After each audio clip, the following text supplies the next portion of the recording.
आज आपल्या वर्धा या जिल्ह्याच्या नगरीमध्ये आयोजित करण्यात आलेल्या वंचित बहुजन आघाडीच्या माध्यमातून महाएल्गार सभा आयोजित करण्यात आलेली आहे। या सभेच्या निमित्तानं सर्वप्रथम मी या देशातील तमाम महामानवांना अभिवादन करतो। सातत्यानं मानवतेच्या दिशेने प्रबोधन करणारी एक संत परंपरा या महाराष्ट्राला लाभलेली आहे। त्या संत परंपरेला सुद्धा मी अभिवादन करतो आणि आज या प्रसंगी मी माझ्या 2 शब्दांनी या ठिकाणी मी सुरुवात करतो आहे। वंचित बहुजन आघाडीचे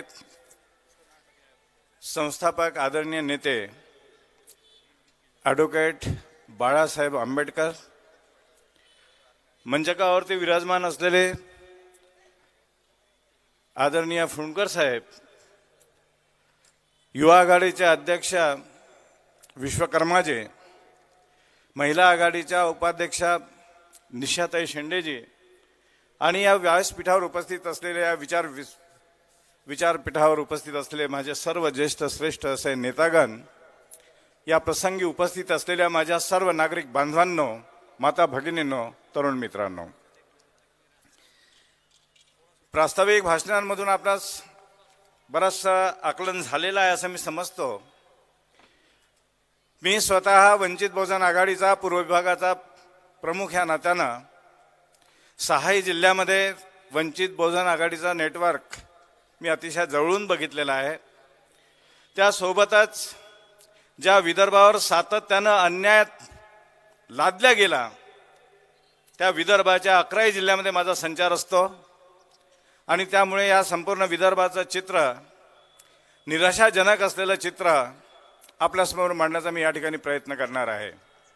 याचं कारण असं आहे बांधवांनो, स्वातंत्र्य मिळाल्यानंतर जेव्हा राज्याची पुनर्रचना निर्माण झाली, भाषावार प्रांतरचना निर्माण झाली, त्यावेळेस आपण मध्य प्रदेशातील सेंट्रल प्रोव्हिन्सेसमध्ये सिप अँड बेरार या नावाने ओळखले जात होतो। विदर्भाचा हा प्रदेश 8 जिल्ह्याचा होता। त्या काळामध्ये आपल्या शेजारी असलेला मुंबई राज्य, एकीकडे मुंबई आज आपण म्हणतो देशाची आर्थिक राजधानी आहे, त्याच पद्धतीनं आपल्या विभागाचे नागपूर ही उपराजधानीचं शहर त्यावेळेस ते राजधानीचं होतं आणि परमपूज्य बाबासाहेब आंबेडकरांनी एक स्वप्न पाहिलं होतं की वैभव संपन्न अशा विदर्भाचं स्वतंत्र राज्य निर्माण झालं पाहिजे। त्यासाठी संसदेमध्ये त्यांनी आपली भूमिका स्पष्ट केली। त्यांनी आपल्या विदर्भाचं स्वतंत्र राज्य झालं पाहिजे यासाठी आपली वकिली केली त्यांनी त्या ठिकाणी। बांधवांनो, आजही आम्ही हा लढा लढतो आहोत। त्याची कारणं आपण पहिल्यांदा थोडंसं समजून घेतलं पाहिजे। ज्यावेळेस या देशाला स्वातंत्र्य मिळालं त्यावेळेस आमचे हे बांधव, या विदर्भातील जनता नव्हे तर संपूर्ण देशातील जनता ही अशिक्षित होती। केवळ 200 माणसांच्या मागे 3 माणसं आम्हाला शिकलेले सापडले। त्यावेळेस नोंद तशी आहे।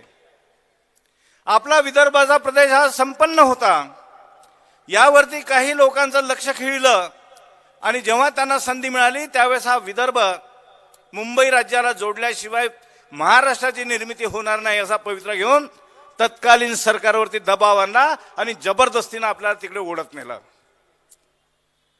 त्या गोष्टीला आता 60 वर्षापेक्षा जास्त काळ झाला। या 60 वर्षाच्या वाटचालीमध्ये जो प्रांत, विदर्भाचा प्रांत, 2.5 कोटी शिल्कीचा हा प्रांत, ते आपलं वैभव होतं। या विदर्भाचं वैभव एवढं होतं की या विदर्भातल्या शेतकऱ्यांचं कर्ज ब्रिटिश हुकुमतीवर होतं अशी नोंद आहे। बांधवांनो, आज 60 वर्षाच्या वाटचालीनंतर हाच विदर्भ शेतकऱ्यांच्या आत्महत्यांनी जगाच्या पाठीवर नकाशामध्ये आता ओळखलं जातं। बांधवांनो, मेळघाटचं आमच्या आदिवासी बालकांचं कुपोषण संपूर्ण जगामध्ये गाजलं।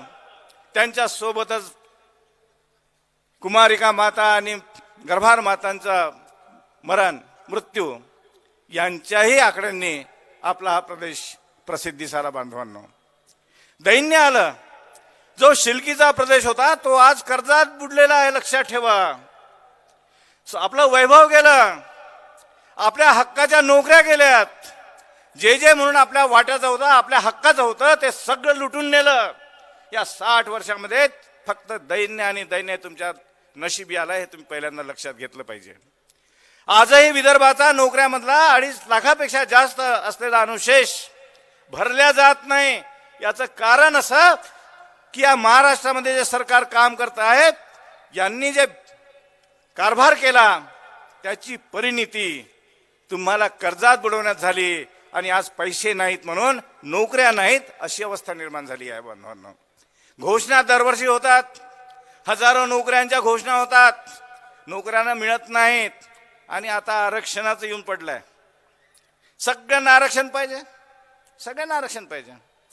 ज्यांनी या 288 आमदार असलेल्या विधानसभेमध्ये 180 पेक्षा जास्त आमदार ज्या समाजाने निवडून दिलेत, या महाराष्ट्रावर ज्यांनी अवैधपणे आपली सत्ता लादली, ते लोक आता आरक्षण मागतायत. एवढी वाईट परिस्थिती या महाराष्ट्रात आलेली आहे, हे तुम्ही लक्षात घेतलं पाहिजे. फुंडकर साहेबांनी त्याच्या मर्मावर बोट ठेवलं. शेतीच्या मालाला भाव मिळत नाही. खरं आहे, या वर्षी जे कृषी मूल्य आयोगाने जे भाव जाहीर केले होते, जो अहवाल सरकारला दिला, त्यामध्ये सांगितलं बांधवांनो, आमचा शेतकरी राबतो, रक्ताचं पाणी करतो आणि शेतीतून जेव्हा 1 क्विंटल कापूस तो पिकवतो त्याला 12,500 रुपयाचा खर्च येतो. हे कृषी मूल्य आयोगाचे आकडे आहेत, लक्षात ठेवा. संस्था सगळ्या त्यांच्या आहेत, कशा राबवायच्या हे त्यांना चांगलं माहित आहे. आपण पाहून राहिलो, रोज पाहतो. ईडीचा दणका बसला की ट्रान्सफर या पक्षातून त्या पक्षात, सीबीआयचा दणका बसला की या पक्षातून त्या पक्षात. भ्रष्टाचाराचं प्रकरण उघडीस आणलं की आपला मातृपक्ष सोडून लोक पलायन करतात. आपल्यावर तर त्यांनी अन्याय केला, गरिबीचा दणका एवढा दिलाय की या विदर्भातला सुशिक्षित तरुण जो आई बापांच्या रक्ताचं पाणी करून ज्या आई बापांनी त्याला ग्रॅज्युएट बनवलं, इंजिनियर बनवलं, डॉक्टर बनवलं असेल, ग्रॅज्युएट पोस्ट ग्रॅज्युएट बनवलं असेल, केवळ विदर्भात उद्योग नाहीत आणि म्हणून हाताला काम मिळालं पाहिजे, डोक्याला काम मिळालं पाहिजे म्हणून हा आमचा सुशिक्षित बांधव या विदर्भातून उर्वरित महाराष्ट्रामध्येच नव्हे तर बाहेर देशामध्ये सुद्धा पलायन करतो. त्यांची संख्या सांगितली तर डोळे पांढरे होतील बांधवांनो आपले. 20 लाखापेक्षा जास्त तरुणांनी पलायन केलं, विदर्भ सोडला. त्यांच्यासोबत काही आईबाप त्यांच्यावर डिपेंड असतील, त्यांना जर मदत मिळाली असेल तर त्यांनी विदर्भ सोडला. परिणामी आमचे 1 खासदार कमी झाला या विदर्भातला, 4 आमदार कमी झाले विधानसभेतले. आम्ही दखल घेणार आहोत की नाही? सगळीकडे लोकसंख्या वाढते, विदर्भ प्रांत असा दुर्दैवी निघाला की यांची लोकसंख्या रोज कमी होते. काय चाललंय? आम्ही दखल घेणार की नाही घेणार? आणि बनून सांगतो बांधवांनो, वेळेचं भान ठेवून मी माझ्या वाणीला आवर घालणार आहे. पण एक गोष्ट मला तुम्हाला सांगितल्याशिवाय मला जाता येणार नाही. या ठिकाणी बसलेल्या तरुण सर्व तमाम बांधवांनी मनात विचार करावा. माझ्यासारखा एक नागरिक, या विदर्भातला नागरिक पेट्रोल पंपवर जातो. माझी कोणती जात नसते, पात नसते, धर्म नसते, पंथ नसते, पक्ष नसतो. पेट्रोल पंपावर गेल्यानंतर 1 लिटर पेट्रोल जर मला विकत घ्यायचं असेल तर 106 रुपये मोजावे लागतात आणि 1 लिटर डिझेल घ्यायचं काम पडलं तर 94 रुपये काही पैसे मोजावे लागतात. ॲव्हरेज मध्ये 100 रुपये पकडू आपण. छोटंसं गणित आहे, प्रत्येकाच्या घरात लागू आहे. प्रत्येकाच्या घरात छोटीशी 2 व्हीलर आहे, त्यालाही लागू आहे. जेव्हा मी 1 लिटर पेट्रोल घ्यायला पेट्रोल पंपवर जातो, कुठलाही भेद होत नाही. 1 लिटर पेट्रोल टाकलं की किमान 100 रुपये ॲव्हरेज मध्ये त्याला द्यावे लागतात. आणि या 100 रुपयातले आम्ही सरकारला किती देतो? किमान 60 ते 62 रुपयाचा टॅक्स आपण त्यावरती देतो. 60 ते 62 रुपयाचा टॅक्स.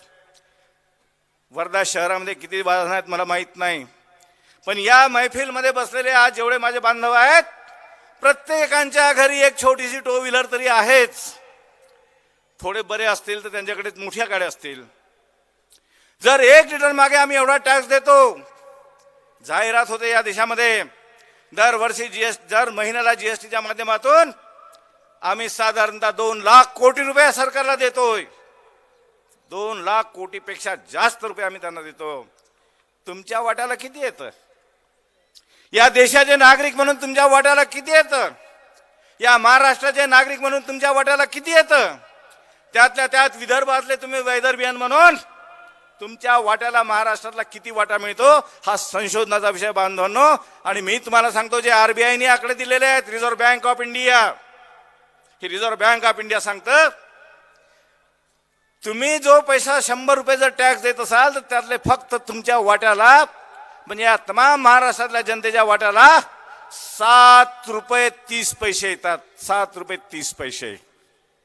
किती प्रचंड लूट आहे. ठीक आहे, आम्हाला देश चालवायचा आहे, टॅक्स देणारच आम्ही. अरे पण किमान आमच्याकडे बघणार की नाही? आमचं चुसून चुसून किती रक्त बाहेर काढणार, जिवंत ठेवणार की नाही आम्हाला? असे प्रश्न मनात आल्याशिवाय राहत नाही बांधवांनो. आणि विदर्भ आणि पश्चिम महाराष्ट्र हा जो भेद आला आता उफाळून आलेला आहे, त्याचं कारण याच्यामध्ये आहे. विदर्भातला शेतकरी आत्महत्या करतो, उर्वरित महाराष्ट्रातला शेतकरी आत्महत्या करत नाही, पश्चिम महाराष्ट्रात शेतकरी आत्महत्या करत नाही. कारण असं की दोन्ही शेतकऱ्यांना जो मदत मिळते त्यामध्ये फार मोठी तफावत आहे, फार मोठी तफावत आहे. आणि भावंडांनो, विदर्भाची मागणी आम्ही का करतो त्याला लोकशाही मधलं एक उत्तर आहे. जेव्हा आम्ही विदर्भाची बाजू आमचे लोक मांडतात त्यावेळेस विधानसभेमध्ये 222 विरुद्ध 62 असा सामना होतो. 222 आमदार विदर्भाला न्याय मिळू नये यासाठी काम करतात. आणि आमच्या विदर्भातले आमदार काय करतात? मी तुम्हाला एक मजेदार गंमत सांगतोय. 2014 साली डबल इंजिनचं सरकार आलं तर आम्ही तुम्हाला विदर्भ देऊन हाळी उठवली. भावंडांनो, तुमची मतं घेतलीत, आपणही खूप प्रेम दिलं. 10चे 10 खासदार आम्ही लोकसभेत पाठवले. अपेक्षा होती ज्यांनी आश्वासन दिलं, ज्यांनी तुम्हाला न्याय मिळवून द्यायचं तुम्हाला आश्वासन दिलं, ते लोक किमान लोकसभेमध्ये एक शब्द तरी तुमच्याबद्दल बोलतील. भावंडांनो, वेळ कमी मिळाला असेल म्हणून दुसऱ्यांदा 2019 साली सुद्धा आम्ही तेवढ्याच खासदारांना पुन्हा आम्ही लोकसभेत पाठवला. विषय असा आहे, आपण महात्माजींच्या या कर्मभूमीमध्ये का बोलतो आहोत. महात्माजींचा ओळख म्हणून, त्यांच्या तत्वांची ओळख म्हणून आपण 3 बंदर पाहिलेले आहेत. ज्यांनी तोंडावर हात ठेवला तोही बंदर आहे, ज्यांनी ऐकू नये म्हणून कानावर हात ठेवलेला तोही बंदर आपण पाहिला. आणि भावंडांनो, वाईट दिसू नये म्हणून दोन्ही डोळे झाकून घेणारा बंदरही आपण पाहिला. आज मला सांगा, ज्या 10 खासदारांनी तुमच्याबद्दल लोकसभेमध्ये एकदाही आवाज उचलला नाही, एकदाही आवाज उचलला नाही असे दाव्यानं सांगतोय, त्या खासदारांना पुन्हा तुम्ही निवडून देणार का? उत्तर पाहिजे आहे, देणार का? आणि म्हणून वंचित बहुजन आघाडीचा हा एल्गार आहे की या विदर्भावर सातत्याने अन्याय करणाऱ्यांना आम्ही यापुढे संधी देणार नाही. या येणाऱ्या लोकसभेच्या निवडणुकीच्या निमित्ताने या विदर्भातून भारतीय जनता पक्ष आणि त्यांचे मित्र पक्ष जे कुणी असतील त्यांना आम्ही लोकसभेमध्ये पाठवणार नाही. हा या वंचित बहुजन आघाडीचा निर्धार आहे. बांधवांनो, मंजूर आहे? आणि मंजूर जर असेल तर त्यासाठी एकच काम तुम्हाला करावं लागणार आहे की या 2024च्या निवडणुकीचं महत्व अनन्य साधारण असं महत्व आहे. कारण एकीकडे संविधान धोक्यात येणार आहे अशी परिस्थिती निर्माण झाली. सामान्य माणसाला जीवन जगता येणार नाही. कारण आजची ही डबल इंजिनची सरकार फक्त या देशातल्या 10% लोकांसाठी काम करतं, ज्यांच्या समोर स्वप्न आहेत समृद्ध भारताचे. 142 कोटी लोकसंख्या आहे, त्यातले 10% म्हटलं तर 10 कोटी होतात. 10 कोटी लोकांसाठी 132 कोटी लोकांना वेठबिगार बनवलं. 132 कोटी लोकांना ग्राहक म्हणून, तुमचं शोषण व्हावं म्हणून मल्टीनॅशनल कंपनीच्या दाबणीला बांधलाय. एका मल्टीनॅशनल कंपनीचा अहवाल मी तुम्हाला सांगतो आणि मी माझं भाषण थांबवतोय. आपल्या भागामध्ये अमेझॉन नावाची एक कंपनी आहे. या कंपनीनं तुमचं सर्वस्व लुटून घेतलंय. आपल्याला पत्ता लागला नाही. आमचे जे छोटे कारागीर बांधव होते त्यांचे श्रम सुद्धा त्यांनी बुडवण्याचा प्रयत्न केला. छोटे छोटे व्यापारी होते त्यांचा व्यापार सुद्धा थांबवण्याचा प्रयत्न केला. रिटेलरमध्ये त्यांनी आपलं पाय रोवलेत. आपल्याला आनंद वाटतो कुठल्या तरी बटना दाबल्या की एक आपल्या घरी एक कर्मचारी येतो, डिलिव्हरी बॉय म्हणतात त्याला, आपल्या घरी सामान ठेवतो आणि पैसे घेऊन जातो. आपल्याला त्याचं काही वाटत नाही. वाटत असेल तर मला आनंदच आहे, नसेल वाटत तर दुःख नाही. भावंडांनो, काय होतं माहित आहे? या मल्टीनॅशनल कंपनीचा एक अहवाल आला होता 2022 मध्ये. हे प्रो अमेरिकन असणारी कंपनी, मल्टीनॅशनल कंपनी. या कंपनीने एका वर्षाच्या कारभारामध्ये या देशातून 6,000 कोटी अमेरिकन डॉलर अमेरिकेला पाठवलेत. आता तुम्ही विचार करा, या देशामध्ये प्रत्येक बाहेर देशातल्या कंपन्यांना आपण आमंत्रण दिलं, ते आले. एक अमेझॉन कंपनी जर 6,000 कोटी डॉलर या देशातले बाहेर देशात पाठवत असेल तर ह्या सगळ्या मल्टीनॅशनल कंपन्या ज्या कॉर्पोरेटच्या माध्यमातून काम करून राहिल्या, तुमची केवढी लूट करत असेल याचा अंदाज तुम्ही बांधा. आणि घरी गेल्यानंतर शांतपणे विचार करून हे गणित सोडवा. आणि माझी तुम्हाला आग्रहाची विनंती राहील की 2024च्या निवडणुकीमध्ये कोणीही आपला नाही, ना भाजपवाला आपला आहे, ना सेनेवाला आपला आहे, ना राष्ट्रवादीचे घड्याळ आपली आहे.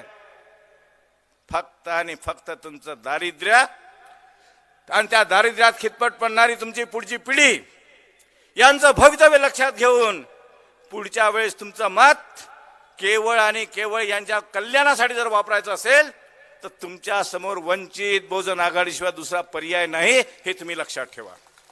आणि म्हणून आपण आज या वर्धा या नगरीमधून आदरणीय बाळासाहेबांना आपण आश्वस्त केलं पाहिजे की साहेब, बिनधास्तपणे तुम्ही लढा. आम्ही तुमच्या सोबत आहोत, आम्ही तुमच्या पाठीशी आहोत. तुम्ही नसला तरी आम्ही तुमच्यासाठी लढू. या ठिकाणी वाटेल ते करू. पण या पलीकडे पुढच्या निवडणुकीमध्ये भारतीय जनता पक्षाचा प्रणित, त्यांच्या आघाडीचा प्रणित एकही खासदार लोकसभेमध्ये पोहोचणार नाही याची आम्ही दक्षता घेऊ. असा आत्मविश्वास तुम्ही आज आदरणीय बाळासाहेबांना आपण दिला पाहिजे, अशी माझी आपणा सगळ्यांना विनंती आहे. भावंडांनो, मला माहित आहे वेळ झाला आहे, मी आपलं भाषण जास्त लांबवणार नाही. पुन्हा मी आपल्या मदतीला येणारच आहे, पुन्हा आपले विचार आपल्यासमोर मांडण्यासाठी येणारच आहे, कारण ते माझं कामच आहे. आणि म्हणून पुन्हा एकदा आपल्याला कळकळीची विनंती करतो की 2024ची निवडणूक